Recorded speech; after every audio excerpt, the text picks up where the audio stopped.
menggandeng seorang wakil, yaitu Domingus Luhukai. Kenapa kemudian pilihan itu jatuh ke sana? Ya, fenomenal yang saya harus ambil adalah kebutuhan publik.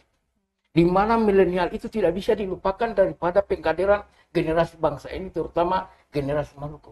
Ya. Beliau masih 40 tahun. Saya harus mengkaderkan satu tokoh Kristiani yang harus meneruskan perjuangan saya seandainya 2 periode. Beliau akan menjatuhkan tangan itu. Tidak mungkin saya ambil generasi yang seperti saya yang tidak akan meneruskan perjuangan kami nanti. Saya yakin bahwa publik saat ini, orang Basudara itu tidak bisa, kalau ada Malino 2 yang tidak tertulis, serahkan lagi di Kota Ambon untuk orang Basudara Muslim dulu.